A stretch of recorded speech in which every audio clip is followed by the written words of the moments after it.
An historic space is celebrating the spirit of Little Rhodey.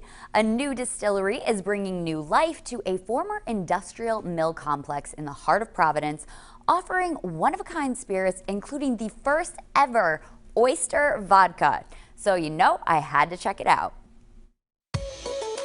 You've heard of breweries and wineries, but now Rhode Island has its first distillery since Prohibition, and it's one of the hottest spots in town. We produce vodka, gin, bourbon. We have a bourbon barrel-aged gin that's out of stock right now, but coming back. And we also produce specialty spirits. The first and best example of that is Ostrida, which is the first ever vodka distilled with oysters. So, we like to kind of run the gamut. The spirits are all unique and locally focused. One thing that we do here that's really different than a lot of other small distilleries is that we actually distill everything from scratch. So we start from grain, and this includes our vodka and clear spirits. We start from the grain, and we follow basically what ends up being about a 2-month-long process to create our spirits. It's slow, but we're able to control the final product in a way that we wouldn't be able to if we weren't doing that.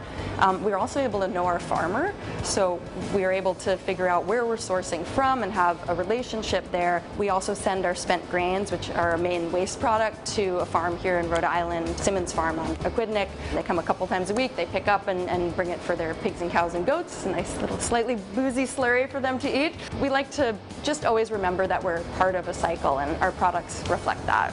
Working with the community is a crucial part of ISCO's success. One of the things that really drew me here and sustains me honestly to this day was its collaborative spirit.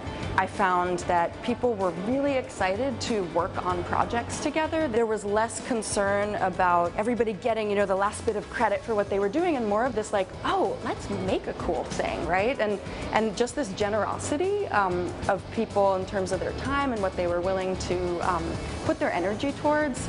And I still feel that way today. I mean, this project would never exist without the input of a pretty large number of really talented, creative human beings, and that's one of the things that I enjoy absolutely the most about it. Okay, Manya, let's talk more specifically about the products. You have some great stuff here and very unique. Tell us about the cocktails and the drinks that people can get from ISCO. Sure. So the first spirit that we put out is our structural vodka. Again, this was the Providence Steel and Iron Company, and so structural and ornamental steel were the two things that were made here for over 100 years. So we have the structural vodka made from 100% organic corn, super creamy, round flavor, really, really smooth. Then ornamental gin is a modern style gin, so it's got 15 additional botanicals in it in addition to the juniper.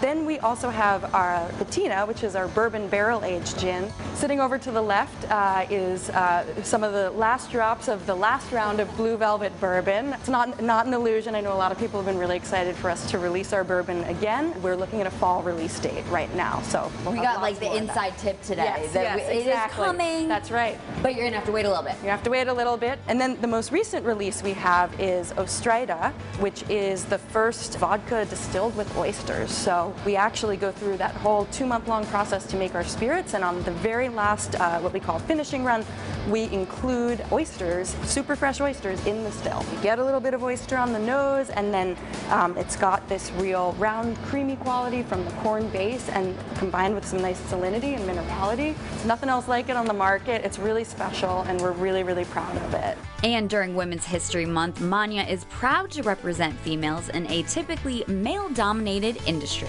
A couple years ago, I was one of the founding members of the Women's Distillery Guild. We folded into Women of the Vine and Spirits, but it was a really cool opportunity to meet some other female, CEOs and distillers from across the country and learn a lot from them. Received some great mentorship myself. I don't think booze has a gender, so we should all be welcome, and it's a good place to just keep trying to even things out a little bit. ISCO recently opened up their tasting room where you can try their carefully crafted cocktails Wednesday through Sunday. And in the warmer months, they have a beautiful outdoor patio where you can sample while enjoying local food trucks and pop-ups along with live entertainment.